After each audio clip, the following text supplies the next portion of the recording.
Hi, and welcome to the Kimberly Cloud Show. I'm your host, Kimberly Cloud. Today, I got a very, very special guest for the show, somebody who created a lot for the world. Can you go ahead and announce to the world who you are and where you're calling from? Sure. Hey, my name is Dave Saunders, and I'm actually currently located in Baltimore, Maryland. Great. And can you tell me about your past leading up into your present, what you would like to highlight? Sure. I've worked with a lot of businesses. I've done a lot of startups. I've worked with some really big businesses, and I've taken over 40 products to market in my career from, you know, idea stage all the way to then getting our first customer sale. And if we roll the calendar way back, I actually started, I left college early. That's not a unique story. You hear that kind of thing all the time. And I ended up at a little software company that was doing something with the internet. And a friend of mine, Before you get into that, why yeah, did you leave college early? Because I just want a record. I want it for the record. sure. Honestly, it was a friend of mine who had just graduated from college. He started working for this company and started calling me and he says, like, Dave, you need to come. You need to be here. We're doing some really great stuff. And everything that you already know how to do is what we need. And so I was I was a art major and computer science major. And uh, the one of the co-founders of the company sent me, I think, $2,500 to move, and What year was this? this was in 1989. How did science change from 89 to now? And then you can go back to where you were. Okay, so that's an interesting issue because I would say computer science back then, you were I don't want to offend anybody that's earning a computer science degree today, but I feel like back then you really learned science. You were under the hood and you were building a car, starting with, the little gears. you, Mhm. you put an engine block together yourself, right? And so when you were learning how to do things like, program a computer, it wasn't just, here's Python, write a code to do this sort of thing. It was, let's think about how these individual bits are moving through the computer.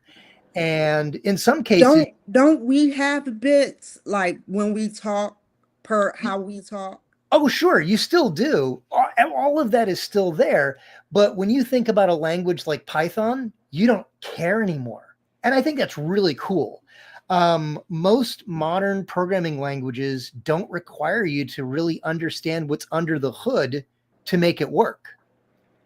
But at the same time, think about this. When you hit the power button on your computer, how does it get started at that point? It's completely a blank slate. There's got to be some way that the first instruction is getting loaded onto that chip to start to boot your computer. That's long before any Python code's ever going to run. And when computer science used to involve that level of detail that you really understood, where's the microcontroller that's at the heart of my computer that's going to get it, that's going to initially load the first, 15 instructions.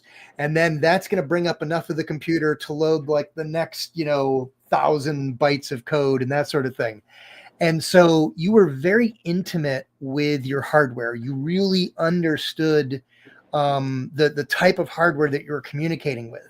And I think that's cool. It's also limiting in some ways. I think it's really neat that I can write code today that can run on a dozen different computers, and I don't care what you're running. Doesn't make. I can write one chunk of code that will come up on your Windows machine, on your Android, on your iPhone, on your tablet, on your Mac. It just runs. I don't And have, how did it used to be back in the day? It just used to be one set of I had to type of computer. I had to talk to your hardware. So if I wrote Mac code, probably one of the biggest deals that happened in kind of the the mid to late 1990s was this concept of a cross compiler. There was one called Bedrock from Semantic, I think, and you could write code that you could compile for Windows or Mac. It wasn't great, but it worked. And it really it expanded your market, because now suddenly you could write one application theoretically, and it would run on the two most popular platforms out there. What does this code do though That, when that you put it in there? so like if you're going to write like a copy of Microsoft Word, Hmm. right?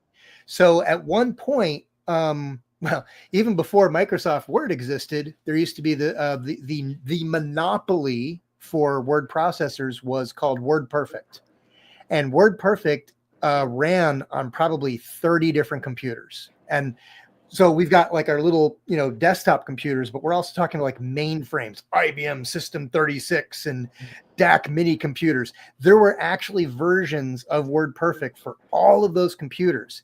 People had to write individual copies of WordPerfect for the different computers, because you had to talk to the hardware to actually write the code. And so that's very limiting. If you can imagine, you've got 30 different code bases, right? And now today we can consolidate that. And with some of these new tools like Cursor and some of these new development tools, holy cow, your ability to write code that just runs anywhere is really, it truly is a revolution. I think it's quite amazing. Did you you said you wrote for AOL. Can you tell me a little bit about that? And you were one of the first people who wrote with a group of people. Yeah. So okay. So my the first company I was with, we were actually the first commercial developers of internet software for Macs and PCs. Um, Now that was before the internet was public. So half of the internet required you to have a security clearance to even access. Wow. Do they Most require that now? No, I'm sure there are parts, but they're I don't know where they are. But um, in fact, a large chunk of the internet was run out of right here in Baltimore, by one of the very first internet service providers called Digex. And they actually managed a lot of the military chunks of the internet. So is this near NSA, near Baltimore, near the Baltimore, DC area? And at the time, the NSA did not exist. Oh, it was no NSA, such agency. that's right. Yeah. And in fact, a friend of mine at that company was in charge of a little red bat phone that was at the University of Maryland in a closet somewhere. And if it rang, you'd pick it up, and it would be that no such agency. And here's my problem, blah blah blah. And you just hang up and take care of it. So this was the Wild West days of the internet, right? And a lot of the reason that you would use personal computers to connect to the internet was to use something called Telnet, which is like you see like those old movies where you're just typing text. You connect to a like a mainframe computer, and you're just typing commands in a basic text. That was the most common way that you were using other computers on a network or accessing them across the country. And so our customers needed that access. They would use Macs primarily. At the time, it was easier to get a Mac connected to the internet than a Windows machine. That's kind of changed since then, but now it's easy for everybody. But there Do were a you lot think of, Mac is more like secure than a Windows computer? I think Windows is under attack more Yeah. because there are more of them out there. So it's just it's a Easier to code, maybe? I think the phrase would be a target rich environment. If 90% Understood. of the computers that you're trying to attack on the internet are Windows, then write your virus for Windows, right? It's going to be more likely that you're going to get some old lady's social security number. I mean, that's the sad reality of it, is that's where they're just What did DB Cooper say? Why do you rob banks? He would say that's because that's where the money is. So What are the risks for coding? Like how easy is it to break into someone's computer? it's a lot. Depends on how you're going to do it. From the internet, it's usually tricky. And the reason for that is most people are connected to the internet with, like, say, a cable modem, right? And then your computer connects to the cable modem. And what happens is you have something called network address translation, NAT. And what that means is your internet address on your side of the cable modem is actually fake. It's so, like, in my house, I've got all these, I've got like light bulbs that are connected to the internet, and my lava lamps over here. I've got way too many Alexas. That's kind of scary. All of them have individual IP addresses, right? In the old days, I would actually have to apply to, like, my internet service provider and get real IP addresses that are addressable from the outside world. That's not scalable. I've got 57 devices in my house that all have individual IP addresses. Yeah. And I mean, that includes things that, like, turn on the Christmas lights on and off and stuff like that. So even those little smart plugs have an IP address. Mm-hmm. So if you actually had to register every one of those IP addresses on the internet properly, we're going to run out of IP addresses. And that's already been a risk in the past. So instead, What is the new upgrade from that? So there's two ways to do this.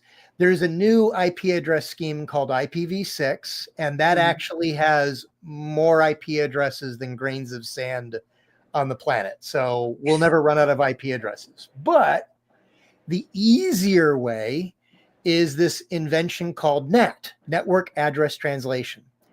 And all that does is on your house side of the internet modem, you're given a special internet address that is technically fake.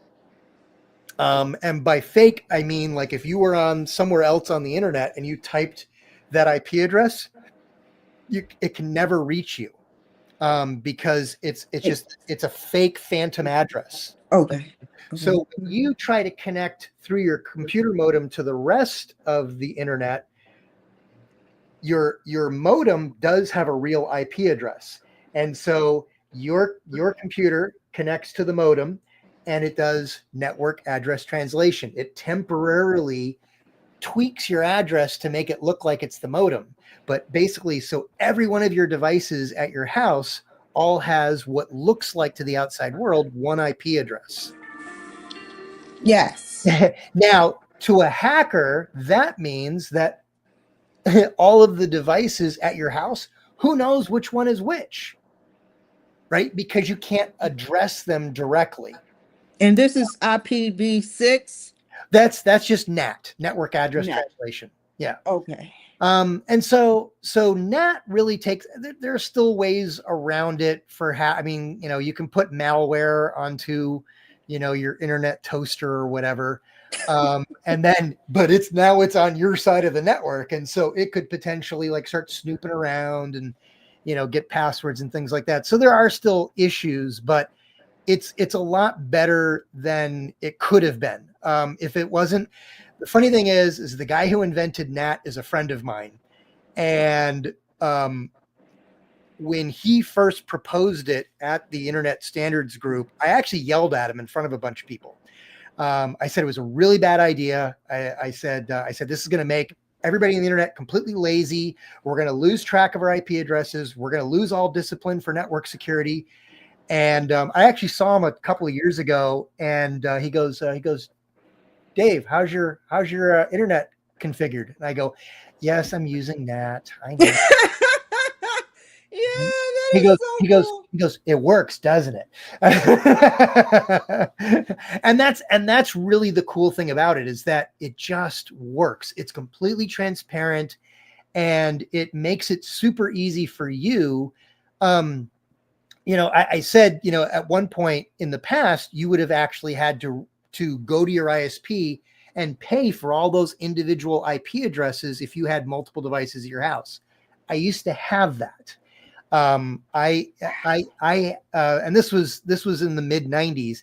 I did actually have something called a Class C internet network that was assigned to my condo. And it was $2,500 a month. Now my company paid for it, thank goodness. But that's how you used to have to do it. And it's just, who wants that? That is there's no good value to it. Can So I ask you something? yeah. Nat in the government systems and quantum physics, how is quantum upgraded from digital with security and the new systems Oh, you coming mean out? like the quantum computing? Yes. Yeah. I mean, that's not going to affect the IP addresses per se. But in terms of like, is your data encrypted? The Yes. risk there is that if the promise of quantum computing really does play out, Mhm. and evidence is kind of looking like it will, current encryption methods, if somebody is able to capture your data as it's going over the internet, between you and Amazon for your credit card number or whatever, quantum computing should be able to just blow away your encryption like it's a little dandelion, and you're just blowing away all the little. It's kind of a weird situation, because with current encryption technologies, it would be really hard to like capture some of your data and then just blow away the encryption, and hey, there's your social security number, there's your credit card number. That's pretty challenging today. But it does seem like quantum computing might make us need a different kind of encryption technology. So we'll see. The jury's still out. The thing is when you look at these quantum computers, I mean, we grew 500% capacity. Well, yeah, because you went from 1 qubit to 5 qubits in capacity, that's 500%. Okay, we're still not really running a big computer there. So we're a long ways away. But here's the thing. Mainframe computers when mainframe computers took up the size of a building, that's kind of where quantum computing is today, right? And it did not go from giant mainframes to PCs it didn't take long. It went really, really fast. You can actually Google, and you can find the press release from IBM publicly stating that they thought that the personal computer was the dumbest idea that they had ever heard, that nobody would ever need to have a computer in their house. What a ridiculous concept. They wrote a press release on Who? IBM. Really? This is how IBM feels? This was decades ago, right? Wow. So that was when you first started to have like these little hobbyist computers. And sure, their capability was very, very limited at the time, but there were certain visionaries that said, hey, this could be something, right? And look what happened. Dell comes out of nowhere and builds these personal computers that they weighed like 20-30 pounds, but suddenly you could put a computer on your desk. And and here's another thing. Before there were spreadsheets, the stuff that you can do in a spreadsheet, you couldn't do that on paper. What's the future? What's the Lotus future? 123 changed the world. When you were able to like do what you can do in a spreadsheet, even the early versions, it changed the world. People were sitting down and coming up with new ways to like, oh my gosh, I can do like financial modeling. I can do regression analysis. And you could do these things in ways that you could never have practically done in the past. It changed the world almost overnight. And when you're able to then have that computing power in your house, on your desk, in your pocket, there have been times when I've gone on business trips with my phone and a Bluetooth computer or a Bluetooth keyboard. And because of like Google Docs and Google Sheets and all of these web-based applications, I can do almost anything I need to do right there on my phone. And it's just, that's mind-blowing. The power that's in your hands to now create a company. And now we've got vibe coding, right? And vibe coding, I think, is a little, well, we're in the Wild West again, right? Today, vibe coding, I think some people are successful with it, but I've got worries about it. But another 1 or 2 years from now, you might be able to just sit down, have a little conversation with whatever chat bot you like, GPT, Gemini, Claude, whoever. It's going to be a cat and mouse game for the next couple of years. So probably, I think right now, as we're recording this, I think Gemini is now considered to be like the top of the LLMs. I guarantee next week, somebody else is going to be on top. And then the week after that, somebody else. This isn't going to end anytime soon. And that's fine because we win. You're going to be able to sit back at some point and go, I need a computer program that does this. And you'll have something very, very specific laid out in your head. And it'll go, and it'll go, well, let me ask you a few questions first. And you'll have a little conversation with your chatbot and it'll go, okay. Would you like this to be a graphical interface? And you're like, yeah. I want it to have a Hello Kitty theme. Oh, that's great. Pinks and purples. Oh, let's do that. And then the next thing you know, you've got this app that's ready to upload to the App Store.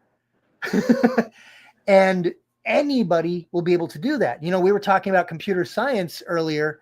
Talk about having no idea or concern what's under the hood of your car. You won't have the slightest interest in, am I running this operating system? Am I running this operating system? Do I have this CPU? Nobody will care. You'll just tell your computer what you want to do, and it just does it. And that's incredible. And it's a marveling thing to me because I've had the wonderful opportunity of working with some of the most amazing people in technology in a couple different industries.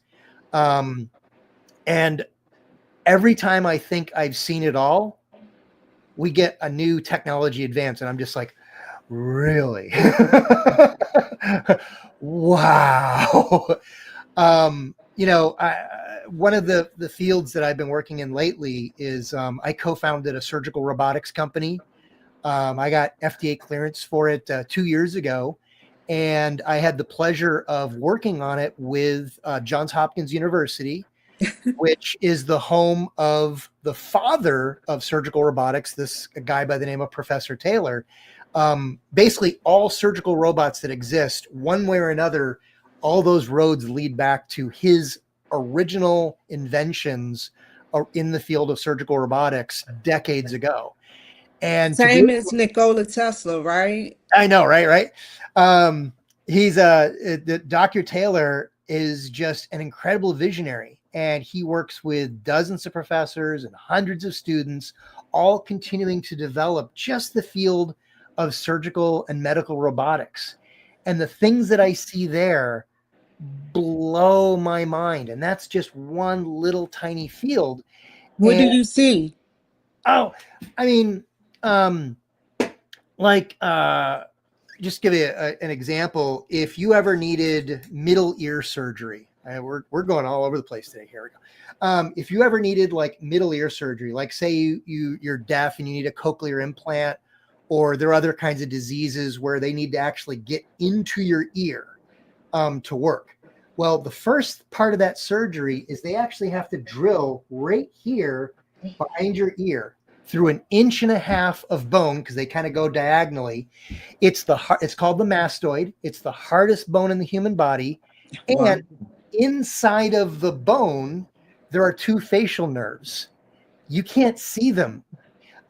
So the surgeons have to learn, like, you kind of see signs that I think I'm getting close to the nerve. And the problem is, if you hit one of those nerves, you're using a bone saw, okay, or a bone drill. It's like a Dremel tool. Costs a lot more than a Dremel tool, but it spins at 80,000 RPMs. Just grinds through that bone. But you can't go too fast, because we don't want to overheat the bone, because bone is made out of living cells. And if we hit one of those nerves, your patient is going to wake up either looking like they had a stroke, or the worst one is they won't ever taste savory food again. Red wine, chocolate, steak, you'll lose the sense of taste because of one of those nerves. That's the one I think people really hate. But right now, that's a very manual process, 60 to 90 minutes of drilling just to get access to the middle ear. Do they light up the nerve so they can know where to go around it? It's a miracle. To me, it is a miracle that they don't hit that nerve more often than they do. It does happen. And what typically, before you do skull surgery for a patient, you'll do a full CT scan of their head. And CT scan is an X-ray, so you see bones really well, right? But the nerve is embedded in the bone. So how do you see the nerve, right? It's Exactly. You can't. Exactly. What I have seen in research, this isn't commercialized, but I have seen research where we've taken the CT scans and we've given it to a little artificial intelligence, subroutine, machine learning, really. And it actually creates a 3D reconstruction of the CT scan, and it finds the nerves. So then the cool part is, now you're drilling.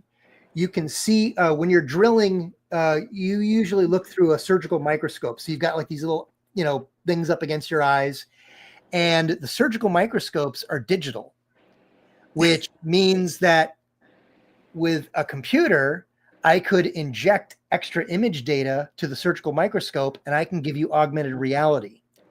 And so Get out of I've do here. research where we take the nerves that were found in the CT scan and we overlay them with what the surgeon sees as they go through the surgical microscope.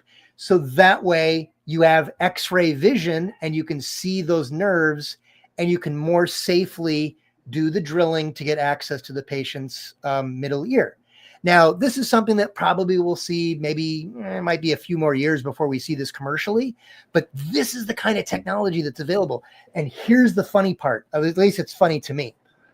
These research projects that I have watched are typically done by students, because that's the idea, right? You want the student to learn these things, and that's how they're getting their own advanced degrees, by taking all of this technology another step forward.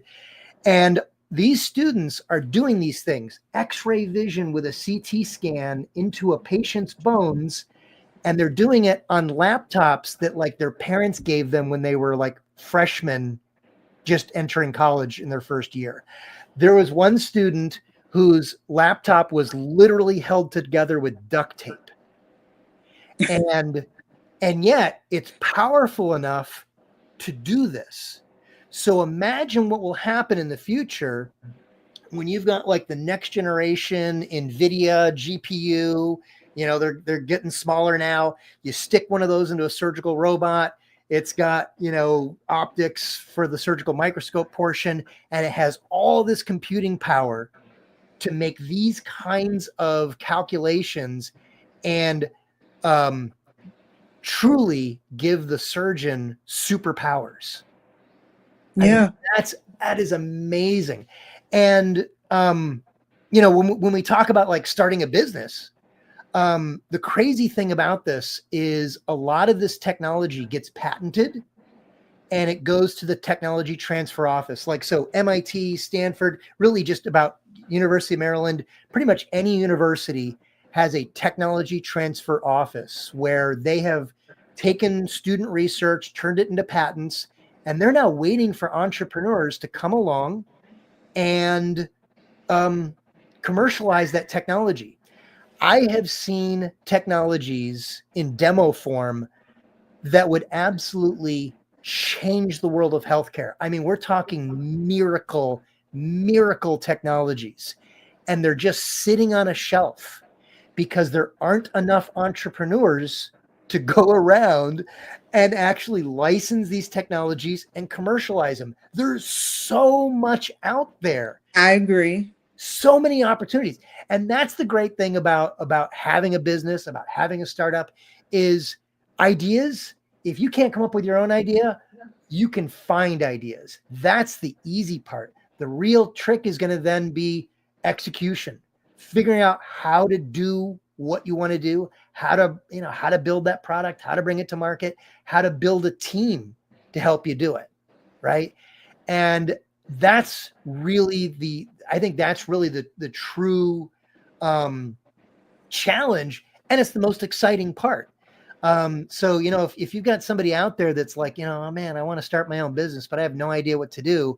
The ideas are easy. It's all about execution. And I even used to tell this, I worked with some people who are like, they'd get a little paranoid. Like, well, what if somebody finds out that we're working on this? I'm like, dude, I'll give them the plans. I don't care. I go, we have the execution team. We've got 5 years a head start because we know what we're doing. We know more about this technology. We know more about, our customers or whatever. We've done so much homework that even if somebody came in and took all of our plan, here's your idea for, this is what your product's going to be. I'm like, no, we can out execute them. The idea isn't the hard part. It's execution. And that's a good thing, because anybody can learn how to execute. I'm not a roboticist. I'm not an electrical engineer. I've had absolute pleasure of working with some amazing technologists and people, but I'm the nerd that knows how to do products. That's my superpower. And that's what's super fun. I just have to understand what they know. Like, what do you see about this? What is this that gets you so excited? And once I get that under my skin, it's like, oh, and then I start talking to potential customers and I'm like, well, what are we going to do here? And Well, I have a question to ask yeah, you. I wanted to know how, because we're running out of time. So sorry. that's okay. If you need to, we can do a part two. I don't mind. Sure. Yeah. I'll change my shirt so it looks like, time passed. Yeah. I wanted to know, where do you see yourself with the enhancement of augmented reality?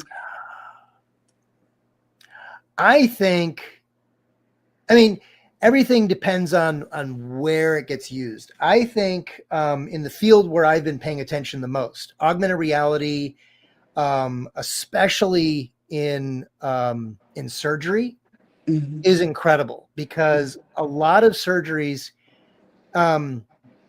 Here's the big picture. Old school surgery, they cut you open, right? That's Mhm. it's called open surgery. Like, the incisions are big, the scars are big, infection risk is really high, right? But now you've got these more minimally invasive approaches where they just make like a couple small little incisions and then they stick rods in to your body, right? And they do the surgeries through that way. Well, how do you see inside your body if the hole is only big enough to stick the instrument in, right? And so we need new technologies to help the surgeon see better inside the patient, to make it easier to do these minimally invasive procedures. Because if you ever have a choice, and I hope you don't, but if you ever do need a major surgery and your options are open surgery versus, we'll do it with the Da Vinci and we'll do it with a, laparoscopic surgery, minimally invasive, choose minimally invasive surgery. smaller incision, less time to, sometimes you go right home right after the surgery, right? Um, your infection risk is much, much lower. All of there's so many benefits to minimally invasive surgery, but it's harder for the surgeon to do it. So by giving the surgeon better tools through augmented reality, better vision, computer machine learning to like, kind of, maybe put little tags or heads up displays, just like your favorite video game, right? Bring all of that into surgery. What's going to happen is more surgeons that are perfectly trained, they know their gross anatomy, they know where all your organs are, they know all that stuff, but they may not have the magic hands to do those high precision, minimally invasive surgeries. Surgical robotics and tools like virtual reality and augmented reality, those help all of those surgeons move over into minimally invasive surgery. That's a huge opportunity because the more surgeons that can do those procedures, the more patients that benefit. We all win.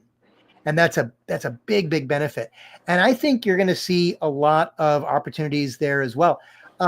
There's a startup that does drones that go into these big fields where they've got all of the windmills for power generation.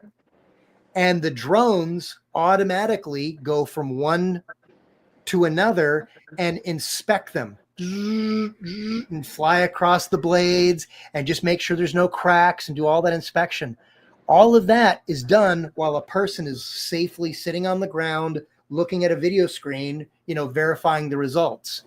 I just want to say one thing. To me, I feel like we're in a simulation, like something could be controlling us in a similar way. So, doesn't it feel like it? Yeah, I wanted to know, how can the people reach you? You can find me at davesaunders.net. I've got some new books that are coming out, and so that's a great place to catch up with me, get some more news. I've got some video programs that are coming out as well. But I'm just happy. In fact, if you sign up for my mailing list, you can actually just hit reply, and I read those messages. So anybody out there, if you're looking for tips or just want to brainstorm or something like that, I'm actually pretty easy to get a hold of. And I want to help people because I think we've got so many great opportunities to build businesses for ourselves and to build teams with people we love, and really make a difference in the world and make an impact. 5-person company, it doesn't have to be you don't have to build the next giant conglomerate. Just build a company that serves your area, provides a great service, and does it with love. And I think it's a wonderful thing. It's not always easy, but it's something that anybody can learn how to do. And I think it's a great opportunity for absolutely anyone. Thank you so much, Dave. Stay on the line. Thank you guys for joining my show today. Take care, be safe, and I'll see you guys later. Bye.